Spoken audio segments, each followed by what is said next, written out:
দাদা আপনি কি বাস বা অটোর জন্য দাঁড়িয়ে আছেন? অ্যাকচুয়ালি জিজ্ঞেস করার একটা কারণ আছে, আমি ফ্রিতে রাইড দিই অফিস যাওয়ার সময়। একজন বয়স্ক লোককে দেখতে পেয়েছি, একবার জিজ্ঞেস করে দেখি। দাদা আপনি কি বাসের জন্য দাঁড়িয়ে আছেন? বাসের জন্য? কোথায় যাবেন?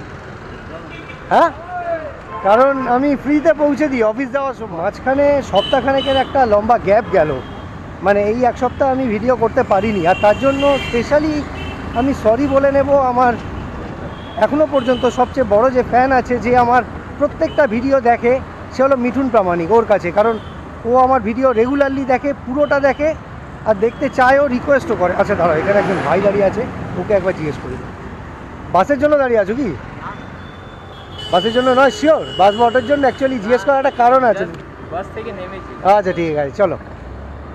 তো যেটা বলছিলাম আর কি, এই এক সপ্তাহ ভিডিও না করার পেছনে কয়েকটা কারণ রয়েছে। প্রথমত সময় খুব একটা পাচ্ছিলাম না, আর দ্বিতীয়ত মাঝে মাঝে একটু ডিমোটিভেশনও আসছে। কারণ শুধু ভালো কাজ করলেই হলো না, কেউ যদি দেখে তাহলে একটু এন্থু পাওয়া যায় আর কি। যদিও আমি শুধু লোক দেখবে এই ভরসাতেই ভিডিও করি না, তার জন্য আরও অনেক কন্টেন্ট আছে, যাতে বেশ পাগলামো করলে, উল্টো পাল্টা কিছু করলে লোকে ঠিকই দেখবে। আমার উদ্দেশ্য লোকজনকে একটু হেল্প করা, আমি সেটাই চেষ্টা করি। তাও যদি পাঁচজন দেখে, প্রশংসা করে, অ্যাপ্রিসিয়েট করে, কার না ভালো লাগে। তো যাই হোক, চলো, আমি এখন গড়িয়ায় রয়েছি, আর দেখি এখনও পর্যন্ত তেমন কাউকে জিজ্ঞেস করার সুযোগও পাইনি। একটা ভাইকে জিজ্ঞেস করলাম, ও বললো জাস্ট বাস থেকে নেমেছে আর কি।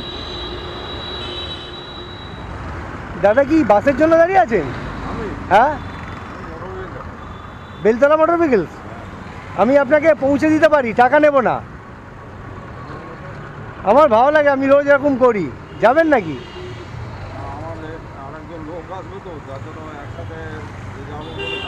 ও আরও একজন আসবে? আচ্ছা ঠিক আছে, ঠিক আছে, আসলাম দাদা, থ্যাংক ইউ। দেখি সামনে দাদা একটু উঁকি মারছেন, অটোর জন্য মনে হয়, একবার জিজ্ঞেস করে দেখি। দাদা কি বাস বা অটোর জন্য দাঁড়িয়ে আছেন? বাস বা অটোর জন্য? আমার, ও আচ্ছা ঠিক আছে, হ্যাঁ হ্যাঁ, আপনি ভালো আছেন? দাদাকে তো আমি চিনতে পারিনি, কিন্তু দাদা বেশ জিজ্ঞেস করলো যে ভালো আছি কি না। যাক, শুনেও ভালো লাগলো। আরও একজন দাদাকে দেখতে পেয়েছি, দাদা বা ভাই যাই হোক, একবার জিজ্ঞেস করে দেখা যেতে পারে। দাদা এক সেকেন্ড, আপনি কি বাস বা অটোয় উঠবেন? কোথায় যাবেন? হাওড়া? ও আচ্ছা আচ্ছা, আমি আসলে ফ্রি রাইড দিই, ওই জন্যই জিজ্ঞেস করলাম। দাদা যাবে হাওড়া। এখানে একজন দাদাকে একবার জিজ্ঞেস করে দেখি। দাদা আপনি কি বাসে উঠবেন? না না, আপনি কি বাসে উঠবেন? বাস বা অটোয়? কোথায় যাবেন? বড় বাজার? ও আচ্ছা আচ্ছা, সরি, আমি আসলে রাইড দিই, ফ্রিতে পৌঁছে দিই, কিন্তু বড় বাজারটা দূর হয়ে যাবে। চলো আরও একজন দাদাকে জিজ্ঞেস করব। দাদা আপনি কি বাস বা অটোর জন্য দাঁড়িয়ে আছেন? অ্যাকচুয়ালি জিজ্ঞেস করার একটা কারণ আছে, আমি ফ্রিতে রাইড দিই অফিস যাওয়ার সময়। আমি যাই মিন্টো পার্ক অবধি। কোথায়? ও আচ্ছা, যদি কিছুটা এগিয়ে দিই বালিগঞ্জ ফাঁড়ি পর্যন্ত, কোনো সুবিধা হবে? হ্যাঁ স্যার, ঠিক আছে দাদা, সরি পারলাম না বলে, থ্যাংক ইউ।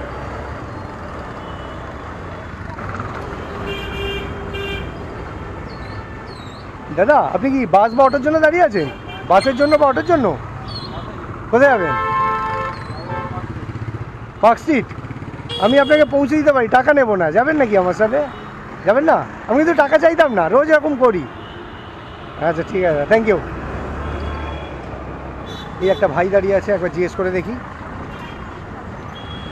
ভাই কি বাস বা অটোর জন্য দাঁড়িয়ে আছো? বাস বা অটোর জন্য? ও আচ্ছা, রোড ক্রস করবে।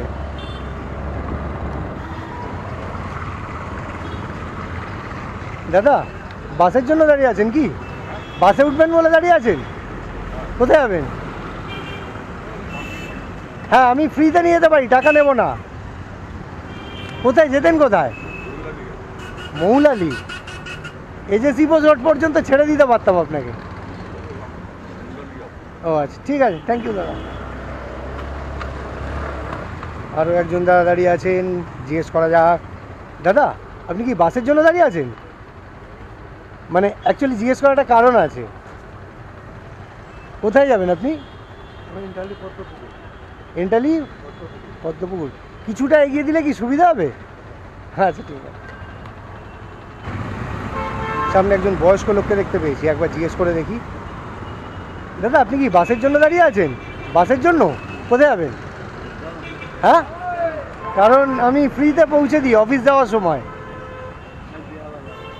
ও হো, উল্টো দিকে হয়ে গেল যা। দাদা আপনি কোথায় যাবেন? অ্যাক্রোপলিস। ও হো, উল্টো দিক হয়ে যাচ্ছে। আমি মিন্টো পার্কের দিকে যাই, অফিস যাই আর এইভাবে ফ্রিতে রাইড দিয়ে দিতে যাই। ঠিক আছে, থ্যাংক ইউ দাদা। দাদা আপনি কি বাসে উঠবেন, বাস বা অটোয়? কোথায় যাবেন? বালিগঞ্জ ফাঁড়ি। আমার সাথে আসতে পারেন, আমি রোজ এরকম করি, ফ্রিতে পৌঁছে দিই। আমি অ্যাকচুয়ালি চাকরি করি, অফিস যাই আর এইভাবে রাইড দিয়ে দিতে যাই। চলুন, এলে যেতে যেতে কথা হবে। না কোনো, আমারও কোনো, আমি টাকাও চাইবো না, কিছুই করবো না। আসুন। হ্যাঁ, তো চলো বন্ধুরা, আমি এখন চলে এসেছি বালিগঞ্জ ফাঁড়িতে। এবার বাঁদিক নেব, Gurusaday road, Ballygunge circular road নেব। অনেকক্ষণ জ্যামে দাঁড়াতে হলো বালিগঞ্জ ফাঁড়িতে, আর গাড়িটাও শেষে হঠাৎ করে ট্রাবল দিয়েছিল, স্টার্ট হচ্ছিল না। যাই হোক, বাইকে নামানোর সময় হয়ে গেছে। চলো এবার আমি ভাইকে নামাবো। Thank you. থাকবেন। আমার নাম সমীরণ। আমার নাম শুভম। শুভম। খুব ভালো লাগলো আপনার সাথে একটা জার্নি শেয়ার করে। এটাও দেখে ভালো লাগলো যে সবাই টাকার জন্য এই জিনিসটা করে না, কেউ কেউ মজার জন্য করে। খুব ভালো গ্রোথ হোক। আর আমারও ভালো লাগলো যে আমি, যারা আমাকে বিশ্বাস করে আমার গাড়িতে ওঠে তাদের আমি থ্যাংক ইউ বলি, কারণ সবাই যেহেতু বিশ্বাস করে না, তো তুমি বিশ্বাস করলে এটাও একটা দারুণ ব্যাপার। হয়ে যাবে। চলো পরে আবার হয়তো কখনো দেখা হয়ে যাবে। আসলাম, টাটা। কোনোদিন অন্য কোনো কথা। চলো, ভাইকে পৌঁছে দেওয়া হয়ে গেছে, এবার আমাকে নিজেকে পৌঁছে দিতে হবে, মানে নিজের অফিস টাইমের মধ্যে ঢুকতে হবে। তো আমার ফ্রি রাইড জার্নি, আমার ব্লগ আজকে আমি এখানেই শেষ করব। তার আগে একবার বলে নেব, যেটা প্রত্যেক ভিডিও শেষে বলি, যে আমার ভিডিও, আমার চেষ্টা যদি তোমাদের ভালো লাগে তাহলে আমার চ্যানেলটাকে সাবস্ক্রাইব আর আমার ভিডিওটাকে লাইক আর শেয়ার করে দিও। চলো, হয়তো কালকে, হয়তো পরশু আবার এরকমই কোনো ভিডিওতে দেখা হবে, কথা হবে। ভালো থেকো, টাটা।